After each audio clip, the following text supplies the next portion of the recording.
Hello students, welcome back to my channel Biology with Deepti Jain from Vardhman Coaching. So today we discuss the topic pedigree analysis. So let's start the topic. It is very important topic for examinations.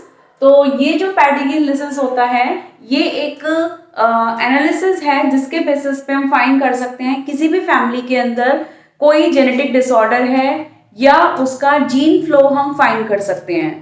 तो ये एक inheritance pattern है जिसके basis पे हम ये सब चीजें फाइंड करते हैं और इसकी हेल्प से एक फ्लो चार्ट, एक ट्री डायग्राम बन जाता है और उससे हम लोग ये सारी चीजें फाइंड करते हैं। तो ये क्या होता है? Study of inheritance of genetic traits in several generations of a human family in the form of a family tree diagram is called the pedigree analysis। तो किसी भी फैमिली के अंदर, ह्यूमन फैमिली के अंदर जो उनके जेनेटिक ट्रेट्स होते हैं वो डिफरेंट जनरेशंस में किस तरीके से इनहेरिटेड हो रहे हैं और वो हम एक फैमिली ट्री डायग्राम की हेल्प से अगर हम देखते हैं तो उस एनालिसिस को, उस ट्री डायग्राम को हम क्या बोलेंगे? Pedigree analysis. तो इसके एडवांटेजेस क्या क्या होते हैं? Help in the genetic counselling to avoid disorders. इसके थ्रू हम जेनेटिक काउंसलिंग कर सकते हैं ताकि डिसऑर्डर्स को अवॉइड करा जा सके, फाइंड करा जा सके कि उस फैमिली में डिसऑर्डर है या नहीं है। अगर एक जनरेशन में डिसऑर्डर आ रहा है तो आगे की जनरेशन में हम उसको किस तरीके से रिमूव कर सकते हैं। सेकेंड हम देखते हैं इसमें shows the origin of A trait and flow of A trait in the family. किसी भी फैमिली के अंदर उनके ट्रेट्स का ओरिजिन कहाँ से हो रहा है और वो किस तरीके से आगे फ्लो हो रहे हैं, ट्रांसमिट हो रहे हैं। And the third one is the help to know the possibilities of recessive alleles that can cause genetic disorders.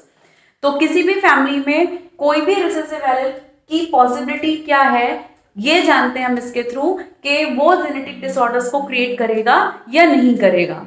तो इन्हीं के कुछ बेसिस पे हम इसमें देखते हैं इनके टाइप्स कि किस तरीके के जो कैटेगराइज्ड होती हैं पेडिग्री एनालिसिस, हम किस तरीके के डिसऑर्डर्स को या किस तरीके के ट्रेट्स को हम इसके थ्रू फाइंड कर सकते हैं।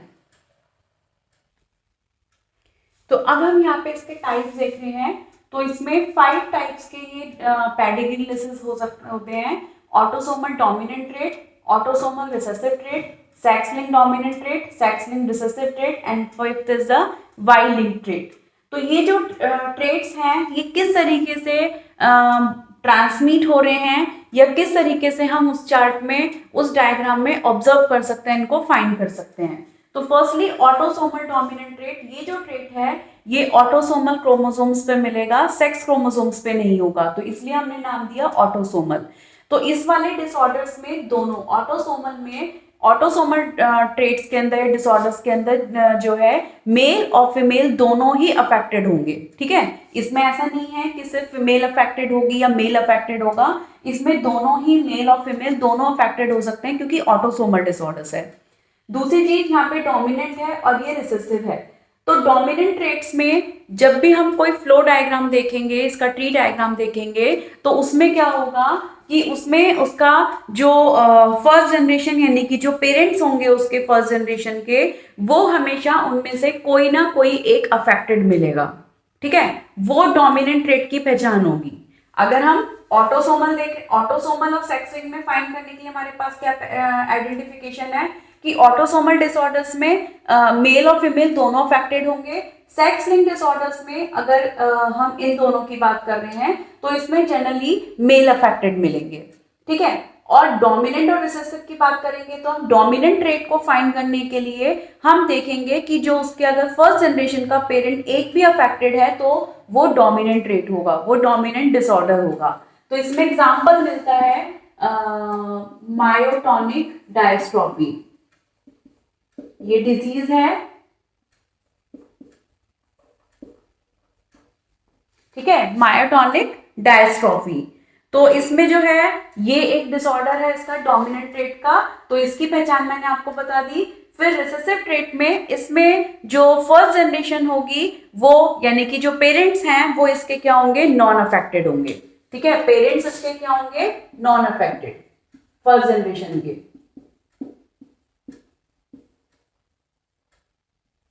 ये इसकी रिसेसिव डिसऑर्डर की पहचान हो गई। ठीक, पेरेंट्स इसके कैसे होंगे? Non affected. तो इसमें डिजीज एग्जांपल हम ले लेते हैं यहाँ पर सिकल सेल एनीमिया।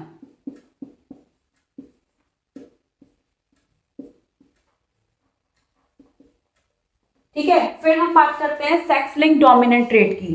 तो जो सेक्स लिंक डोमिनेंट ट्रेट है ये जनरली फीमेल्स में मिलता है, और जो है अगर डोमिनेंट है तो, ठीक, सेक्स लिंक है तो हम इसमें फाइंड करते हैं जनरली सेक्स लिंक में हम ये देखते हैं कि मेल अफेक्टेड होता है और फीमेल जो है वो एज ए कैरियर वर्क करती है।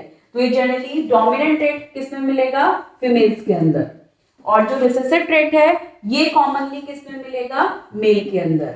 तो इसमें मेल हमेशा अफेक्टेड होगा और फीमेल हमेशा कैरियर होगी। वाई लिंक ट्रेट ये हमेशा वाई क्रोमोसोम्स पे प्रेजेंट होगा, ये हमेशा डायरेक्टली कहां से कहां ट्रांसफर होगा, फादर टू सन, यानी कि मेल ही अफेक्टेड मिलेंगे इसमें, और वाई ही क्या कर रहा है, इसको ट्रांसमिट कर रहा है, तो इसमें फीमेल का कोई रोल नहीं रहेगा। तो ये 5 टाइप के होते हैं। अब हम यहाँ देखेंगे इसके सिंबल्स, हम सिंबल्स क्या यूज करते हैं। तो सिंबल्स हम ले रहे हैं यहाँ पर, ये एक स्क्वायर बनाया है, ये किसके लिए हो गया, मेल के लिए। एक सर्कल जो हम रिप्रेजेंट कर रहे हैं वो किसको रिप्रेजेंट कर रहे हैं, फीमेल। अगर एक इस तरीके की शेप आ रही है तो वो किसको हो गई, सेक्स अनस्पेसिफाइड, जिसका कि सेक्स फाइन नहीं है वो मेल है या फीमेल है, तो ये सेक्स अनस्पेसिफाइड के लिए। अगर इन तीनों को अगर मैं इसको फिल कर देती हूँ किसी भी उससे कलर से, तो ये कैसे हो जाता है, अफेक्टेड, कि ये किसी डिजीज से क्या है, अफेक्टेड है। फिर यहाँ पे मैंने मेल और फीमेल को सिंगल लाइन से ज्वाइन करा है, तो इसका मतलब है इन दोनों के बीच में क्या हो रही है, मैटिंग। यहां अगर मैंने इन दोनों को डबल लाइन से ज्वाइन कर रही हूं, तो इसका मतलब है मैटिंग बिटवीन रिलेटिव्स, रिलेटिव्स के बीच में मैटिंग हो रही है। और इसी तरीके से हम यहाँ पे पेरेंट्स के साथ लेके फिर एक नीचे ये शो कर रहे हैं, तो इसका मतलब है कि इन पेरेंट्स के ये ऑफस्प्रिंग है, ठीक है, और यानी कि जनरेशन दिखा दी हमने, और ये दोनों अगर मैंने सर्कल बनाया तो दोनों क्या हो गई, फीमेल चाइल्ड, नॉन अफेक्टेड है। फिर अगर मैंने इस तरीके से दिखाया यहाँ पे एक ऑफस्प्रिंग प्रोड्यूस हो रहा है इस पे, इन दोनों पेरेंट्स का, और कैसा है, इसमें मेल अफेक्टेड हो गया, मेल क्या हो गया यहाँ पर, अफेक्टेड। तो इसका मतलब यहाँ पे ये जनरेशन शो हो गई है। और अगर यहाँ पे ये हमने इस तरीके से लिखा हुआ दिखा दिया 5, तो ये इसका मतलब क्या हो गया, 5 अनअफेक्टेड ऑफस्प्रिंग, ठीक है, 5 लिखा है ना मैंने यहाँ पर, ये हो गया 5 अनअफेक्टेड ऑफस्प्रिंग।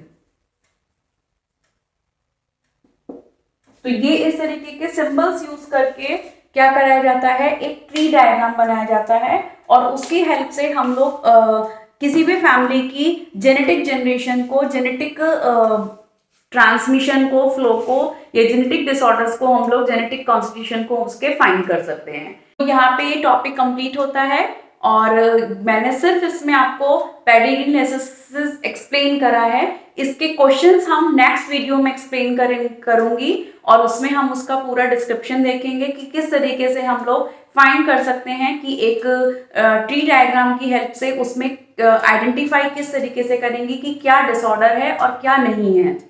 तो आप प्लीज देखते रहिए और वीडियो को पूरी वॉच करिए, ताकि आप इसमें पूरा अच्छे से क्लियरली आप समझ सकें। अगर आप पूरी वीडियो नहीं देखेंगे तो आपका कंसेप्ट बीच में रह जाएगा। तो नेक्स्ट वीडियो में मिलते हैं, बाय बाय।